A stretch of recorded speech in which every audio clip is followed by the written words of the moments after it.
Кайсыл бир саясий топтордун бирине жан тартпай, баарына тегиз кароодо. Аймактарга артыкчылык берилди. Тең салмактуу, оор басырыктуу, ойлонуштурулган геосаясат калыптанды. Чин даражасына карабай коррупцияга каршы күрөш системдүү жүрүүдө. Шайлоо алдындагы убадалар четинен ырааттуу аткарылууда. Бул эксперт талдоочулардын Сооронбай Жээнбековдун шайланып келгенден 2 жыл болгондугуна карата берген кыскача мүнөздөмөсү. Аймактар өнүксө, өлкө өнүгөт. Андыктан элет жериндеги социалдык экономикалык шартты жакшыртуу, бюджеттик каражаттарды элет жерине көбүрөөк буруу мамлекеттик саясаты өлкө башчысы Сооронбай Жээнбековдун акыркы 2 жылдагы ишмердүүлүгүнүн орчундуу көрсөткүчтөрүнүн бири дешет талдоочулар. Өткөн жыл жана быйылкы жылдагы региондорду өнүктүрүүгө артыкчылык берилгени кокустан эмес дешет. 2 жыл катар бул негизи биздин өлкөбүздүн тарыхында биринчи жолу болуп атат.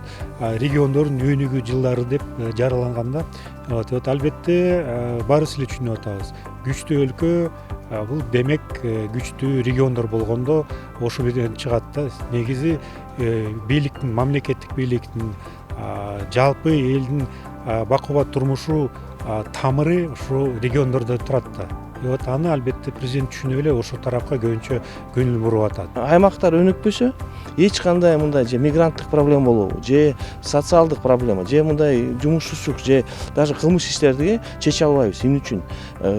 Аймактар өнүкпөсө, алар жакшы деңгээлге чыкпаса, анда Кыргызстан да өнүкпөйт.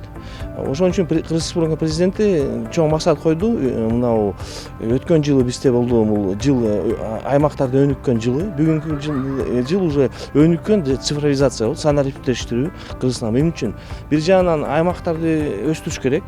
Экинчиден санариптештирүү бул эмне? Бул дүйнөлүк кыймыл. Анан биз мындай жаңы Кыргызстанды курабыз деп, өнүккөн мамлекетти курсак десек, сөзсүз санариптештирүү болуш керек. Өкмөт болобу же башка мамлекеттер кызматта жүргөндөр. Биз ойлойбуз, бул үчүнчү бир дүйнөгө ачык Кыргызстандын дагы өсүүнүн салымын кошот депчи. Бул жакшы. Үчүнчүсү дагы бул суу маселеси. Эң көйгөй маселе бүгүн аймактарда бул суу маселеси, таза суу. Канча жылдан ичинде иштеп атышат. Бүгүнкү күндө Кыргыз Республика президенти айтты, чоң программаны сөзсүз чечебиз, таза суу. Таза суу бул өсүнчө аябай жакшы салым болот. Алсак киреше салыгын жергиликтүү бюджетке этабы менен өткөрүп берүү чечими кабыл алынды. 2019 жылы киреше салыгын жергиликтүү бюджеттерге 70% өлчөмдө калтыруусунан кошумча 2 миллиард 100 миллион сом алат. Мындан тышкары региондордогу өнөр жай ишканаларын колдоо үчүн республикалык бюджетте өзүнчө берене менен 2 миллиард сом каралган. Мындан тышкары Кыргыз Орус өнүктүрүү фонду, кепилдик фонду долбоорлорду каржылоодо аймактарга артыкчылык берүүдө. Мисалы 2018 жылы эле региондордо аргыл деңгээлдеги 200 жаңы ишкана түзүлгөн. Тышкы саясатын жүргүзүүдө Кыргызстан прагматикалык, ырааттуулук, салмактуулукту жетекчиликке алат. Ар бир мамлекет менен ириде Кыргызстандын стратегиялык өнөктөшү Россия, жакын өлкөлөр Кытай, Казакстан, Өзбекстан, Тажикстан, ошондой эле өнөктөш башка мамлекеттер менен ар тараптуу жана эки тараптуу пайдалуу кызматташуу жүрүүдө. Мындан сырткары Кыргызстан аргыл эл аралык, регионалдык уюмдар алкагында активдүүлүгүн көрсөтүүдө. Мурунку президенттин учурунда муздап калган.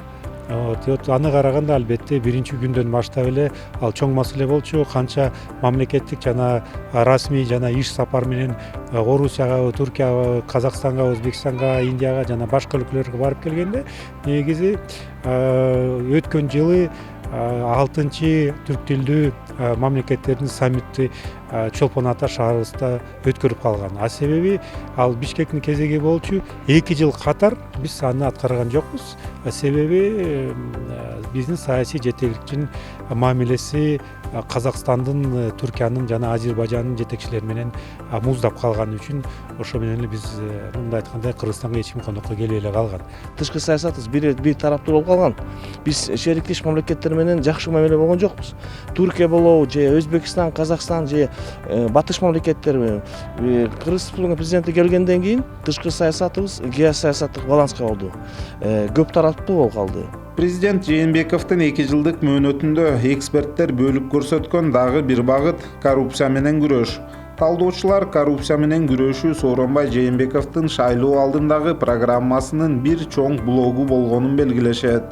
Ошол эле учурда убагында жогорку кызматтарды ээлеп, анан коррупцияга, кызмат абалын кыянат пайдаланууга шектелип кармалгандардын иштери коомчулукта резонанс жаратып, ал иштерге саясий боек сүртүү аракети болгону да белгиленет. Одним из главных вот этих трендов. Коррупция менен күрөштө мен биздики жана чоочун деп бөлбөй жүргөнүн белгилегим келет. Кылмыш иштери резонанстуу иштер боюнча козголду, дагы да козголуп атат. Мисалы ТЭЦти модернизациялоо иши, олчойгон суммада кредит алганы, ал жакта авария орун алганда бишкектиктер тоңуп калганы эсибизде. Албетте, коомчулукта бул кылмыш иштерин кабыл алуу бир бетке эмес. Бул кылмыш иши алкагында кармалгандар тарапкерлери тарабынан президентке, укук коргоо органдарына басым жасоо аракети болду. Бул иштерди саясий куугунтук деп көрсөткүсү келгендер да болду. Бирок коомчулук соц тармактардан көрүнгөндөй эле мамлекет башчысынын коррупцияга каршы күрөшүү аракеттерин колдоого алууда. Коррупцияга каршы күрөштөн түшкөн каражаттан быйыл дээрлик 800 миллион сом бөлүнүп, ал акчалар Чүй облусу жана Ош Бишкек шаарларында мектептерге кошумча окуу корпус жана имараттарын курууга багыттала баштады. Коррупциялык аракеттерди жоюу максатында мамлекеттик кызмат көрсөтүүлөрдү электрондук форматка өткөрүү боюнча масштабтуу иш башталды. Түндүк ведомстволор аралык электрондук өз ара аракеттенүү системасына 30дан ашык мамлекеттик орган кошулду. Коопсуз шаар долбоору ишке ашырылууда. Кылмыштардын жана жоруктардын бирдиктүү реестри жана бузуулардын бирдиктүү реестри деген автоматташтырылган маалымат системалары ишке киргизилди. Соттук укуктук органдар үчүн жаңы мыйзамдык негиздерди түзүү аяктады. Жазык укуктук мамилелер чөйрөсүндө 5 жаңы кодекс жана пробация жөнүндө жана мунапс берүү негиздери жана аны колдонуу тартиби жөнүндө мыйзамдар колдонууга киргизилди. Сот укуктук реформа негизи еще Союз учурунан деле болуп атканда, дайыма реформа болуп атат. Анан сот укук система реформана караганда ар бир өлкөдө ал баштагандан кийин эч качан эле бүтпөйт да. Себеби турмуш өзгөрүлүп атат да. Глобалдык башкаруу системалары өзгөрүлүп атат. Өкмөт жана жарандардын мамилеси өзгөрүлүп атат. Эки мисалы мамлекеттин ортосундагы мамилелер өзгөрүлүп атат, эле укук өзгөрүлүп атат. Албетте ушул сот укук реформа деле дайыма жүрүп атат да. Бул мындай айткандай дайыма жүрүп бараткан процесс болуп атат. Мамлекет башчысынын коомдун ар кыл активдүү катмарларынын өкүлдөрү менен жыйындарды өткөрүп, алар өкүлчүлүк кылган тармактын актуалдуу маселелерин бир үстөлдө талкуулап, алардын сунуштарын мамлекеттик саясатты ишке ашырууда эске алуу тажрыйбасы салттуу көрүнүшкө айланганын талдоочулар баса белгилешет. Мурунку президенттер дайыма тиги же бугу саясий кызыкчылык топторду колдоп жүрүшчү да. Жээнбеков андай топторду колдобойт да. Ошон үчүн да караганда ал нейтралдуу жол менен арбитр катары азыр ролду ушундай ойноп атат. Бул негизи ушу биздин конституция лайыктуу болуп атат да. Себеби тиякта бекитилген да. Президент баардык үч бийликтин бутактары менен координатор болуп атат. Анан ушу мамлекеттик бийликтин жана элдин байланышы жалпы символу болуп катары деп эсептелип атат. Ошондо караганда ушу как раз ушу биринчи жолу ушундай көпүрө катары иштеп калды да президент. Мындан сырткары президент Жээнбеков облустарга жумушчу сапарлар менен чыкканда дагы жергиликтүү тургундар менен жолугушуп, маселелерден жеринде кабардар болууда. Салтка айлангандай мындай жолугушууларда ар кыл себептер менен жергиликтүү деңгээлде чечилбей келаткан маселелерге көңүл бурулууда.